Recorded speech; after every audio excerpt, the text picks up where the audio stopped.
el avance de la ciencia, en particular de la tecnología espacial, hizo, digamos, factible el hecho de que se pudiera usar la tecnología espacial para comunicaciones.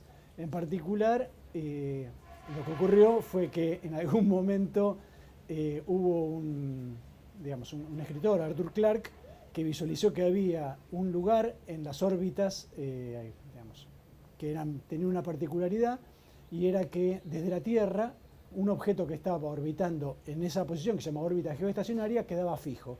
Y eso era de mucha utilidad si uno lo que ponía era un satélite de comunicaciones en ese lugar. Y justamente en el año 64 se puso el primero en órbita y tuvo que ver con lo que suele ocurrir, que es un evento económico, que era una olimpiada en Tokio, que se permitió vía satélite ver en Estados Unidos. Ese fue el primer uso, la primera implementación práctica de un satélite de geoestacionario de comunicaciones. Obviamente había entre medio un tema geopolítico, porque toda la carrera espacial estuvo íntimamente ligada con la Guerra Fría y con la pelea entre Estados Unidos y Rusia, pero bueno, parte de ese desarrollo, además, como siempre, todo el desarrollo bélico termina teniendo implicancias económicas, y una implicancia directa fue el desarrollo de la parte de comunicaciones.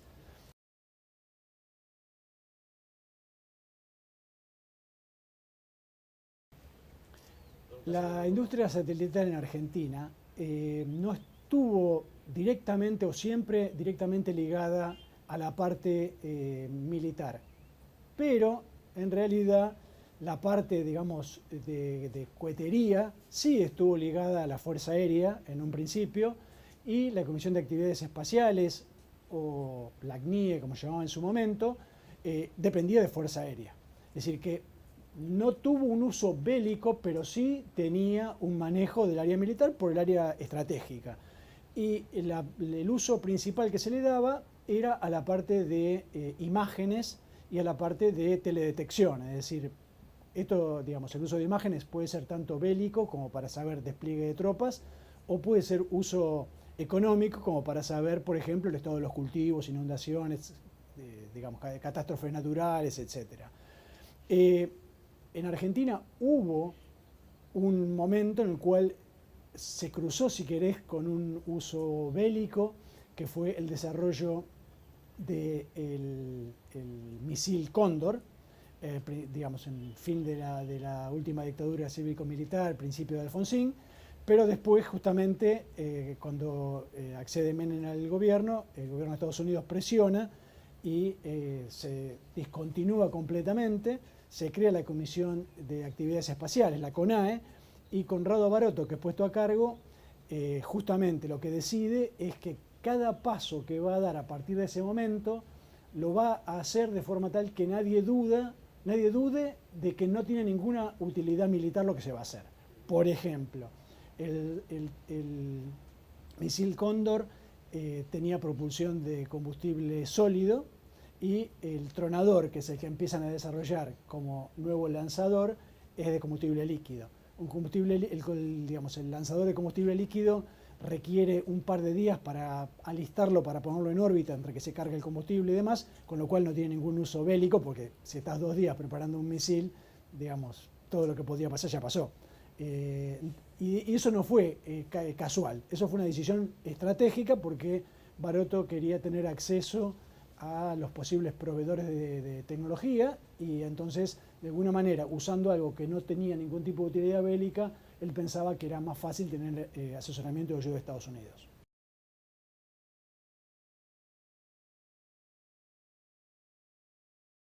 Bueno, mira, como decíamos en un principio, las órbitas geoestacionarias son un anillo a la altura del Ecuador, ubicado a 36.000 kilómetros de la superficie de la Tierra. Digamos, todos sabemos, todos hemos visto alguna vez un satélite, porque de hecho todos hemos visto la Luna. La Luna es un satélite natural de la Tierra que tarda más o menos 28 días en dar una vuelta alrededor de la Tierra. A medida que el objeto orbita más cerca de la Tierra, tarda menos en dar la vuelta. En particular, hay objetos que tardan horas en dar las vueltas. Por ejemplo, la misión de la estación orbital que está ahora en órbita, generalmente ocupada con 5 o 6 personas, pasa 2 o 3 veces por día alrededor de la Tierra. entre 2 o 3 veces por día y 28 días, hay un lugar que tarda justo un día. Ese lugar es la órbita geoestacionaria, a la altura del Ecuador. Y bueno, como es un anillo, entonces la cantidad de objetos que podés poner en ese lugar es acotado. Digamos, no es infinita la posibilidad de poner. De hecho, lo que terminó ocurriendo es que Estados Unidos y Rusia ocuparon el 70% de las posiciones y el 30% restante, una vez que ellos ocuparon el 70%, crearon un organismo de Naciones Unidas que decide cómo se ocupa el resto, democráticamente. Entonces, Argentina pidió órbitas y le dieron, en principio, una posición orbital en el año 85. Bueno, plena crisis de los 80, Alfonsín y demás, la órbita no se ocupó. En los 90, Menem lo que hace es, decide que Argentina no estaba en condiciones ni de administrar, ni de construir y ocupar con satélites propios esa órbita, y la licita. La licitación la gana un consorcio internacional, la empresa se constituye con el nombre de Nahuel, y ocupan una órbita. Lo que ocurre en el año 98 es que de nuevo hay un mundial, y entonces había interés de DirecTV de entrar a vender servicios satelitales en Argentina, y entonces Menem negocia con DirecTV que permite dar servicio en Argentina a cambio de que, digamos, se llama convenios de reciprocidad, que Estados Unidos nos ceda otra posición orbital. Entonces ahí obtenemos la segunda.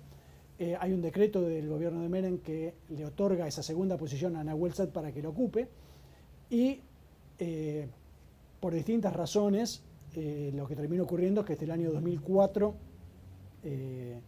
la órbita no había sido ocupada. Órbita que no se ocupa, hay una larga lista de países reclamando usarla, en particular los que seguían en el reclamo del uso de esa órbita era Inglaterra para dar servicio a las Malvinas.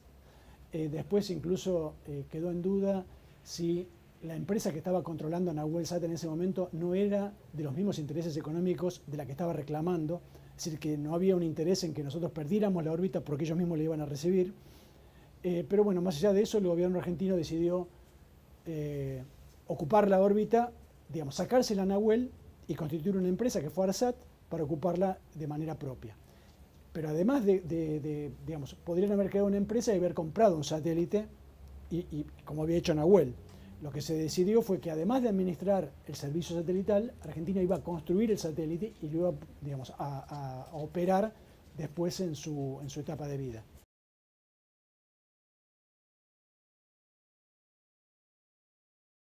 Mira, cuando uno compra tecnología o cuando la desarrolla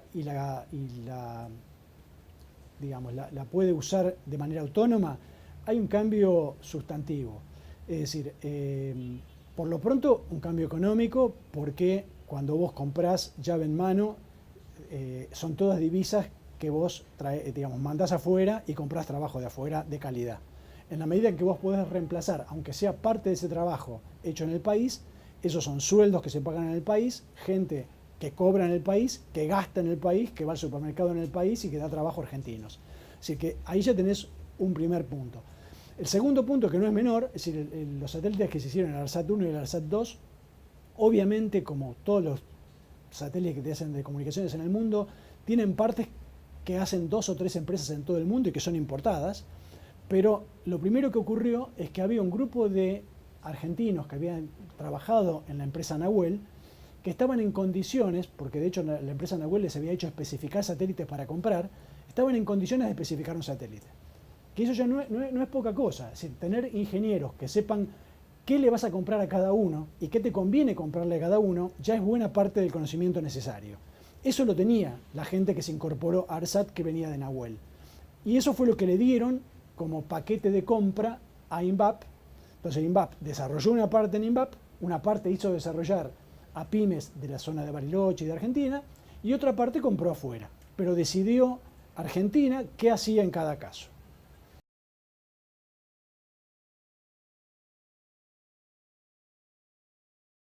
A veces uno piensa que la cadena es que uno hace investigación básica y eso después se transforma en una cosa tecnológica. Y muchas veces lo que ocurre es distinto, es decir, uno va adquiriendo ciertos conocimientos tecnológicos, ciertas demandas, y llega una pregunta al sistema científico. Es decir, muchas veces ahí está la crítica de que los científicos no hacen otra cosa que papers. Bueno, lo que suele ocurrir es que muchas veces no hay demandas tecnológicas en Argentina. Y eso es una característica de lo que es la economía argentina. Si la Argentina tiene grandes empresas que son multinacionales, que hacen investigación y desarrollo en sus países de origen, y pymes que no tienen espaldas para hacer investigación y desarrollo en Argentina. Entonces, la forma de que esas pymes puedan incorporar tecnología es a través del poder de compra del Estado, que puede tener que ver con área de comunicaciones, con área nuclear o con áreas de defensa incluso. Porque, por ejemplo, una parte de la tecnología radar que desarrolló INVAP para el SAOCON, que se va a poner en órbita ahora y que se debe haber puesto en órbita hace 15 años, permitió después a INVAP desarrollar los radares para aviones. Es decir, que a veces la tecnología se desarrolla por una cosa y se puede extrapolar a otra. Y un poco lo que había, digamos, una intención a través de esto era que el sector científico-tecnológico se sumara a la agenda de futuras tecnologías de ARSAT. Por ejemplo, el ARSAT Unidos tiene, para posicionarse, usa combustible líquido. Eso es bastante pesado en la relación peso-potencia. Entonces, la idea era que los futuros satélites que ya hay en el mundo fueran lo que se llama eléctrico, es decir, que generan un campo electromagnético que impulsa iones. Entonces, la idea era que la próxima generación fuera eso y que la ciencia argentina pudiera desarrollar esa tecnología.